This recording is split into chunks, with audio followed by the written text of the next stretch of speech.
कथा एक ऐसे राजा की है जिसके पास धन दौलत, बड़े बड़े महल, शाही खाना, बड़ा राज्य, सुख सुविधा, सेवक और सब कुछ था। लेकिन नहीं था तो वो बस शांति पाने के लिए राजा कुछ न कुछ कोशिशें करते रहता था, लेकिन अशांति दूर नहीं हो रही है। एक दिन राजा मानसिक तनाव की वजह से दुखी होकर अपने घोड़े पर चढ़ा और जंगल की ओर निकल गया। राजा अकेला ही था, उसके साथ कोई सैनिक या सेवक नहीं थे।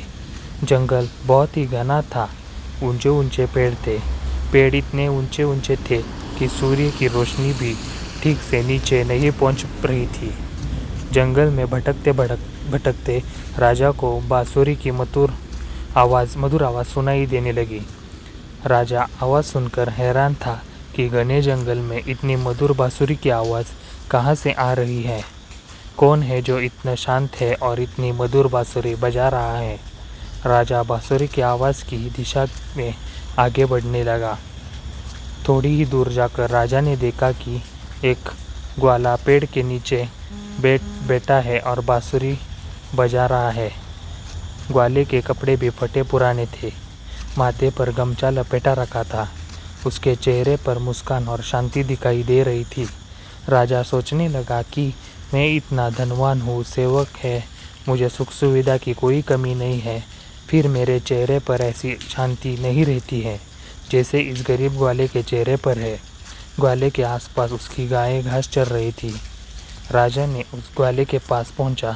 ग्वाले ने राजा को देखा तो वह खड़ा हो गया और प्रणाम करने लगा।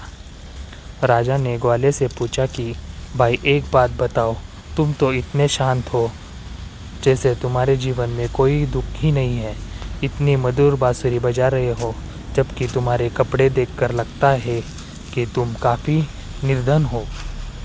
ग्वाले ने कहा कि राजन, मैं बहुत ही सीधा साधा ग्वाला हूँ, मेरे पास कोई धन दौलत नहीं है और मैं धनवान बनना भी नहीं चाहता, मैं राजा बनना नहीं चाहता।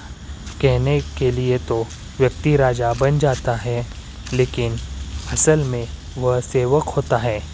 पूरे राज्य का और प्रजा का भार उसके ऊपर होता है। गलत इच्छाएं नहीं है तो मैं शांत हूँ। राजा से अच्छा तो मैं गरीब ग्वाला ही बेहतर हूँ। कम से कम मेरे जीवन में शांति तो है। ये बातें सुनकर राजा सोच में पड़ गया। एक ग्वाला इतनी अच्छी बातें कह रहा था। राजा को समझ आ गया कि मेरे पास धन संपत्ति भली ही है, मैं राज्य को और बढ़ाने की कोशिश करते रहता हूँ, प्रजा से नए नए कर के रूप में धन लेने की योजना बनाता हूँ। ऐसी ही गलत इच्छाओं की वजह से मेरा मन अशांत है। ग्वाले ने कहा कि राजन, सच्ची शांति इच्छाओं का त्याग करने के बाद ही मिल सकती है। जब तक मन में विचार चलते रहेंगे, मन अशांत रहेगा। तरह तरह के विचार चलते रहेंगे तो तनाव कभी ख़त्म नहीं होगा। ग्वाले की बातें सुनकर राजा को शांति पाने का रास्ता मिल गया था। अब राजा ने व्यर्थ इच्छाएं छोड़ दी, अपने राज्य में ही संतुष्ट रहने लगा, तो बहुत ही जल्द उसका मन भी शांत हो गया। अगर हम तनाव दूर करना चाहते हैं तो हमें भी गलत इच्छाओं को छोड़ना पड़ेगा, वरना हमें शांति नहीं मिल पाएगी।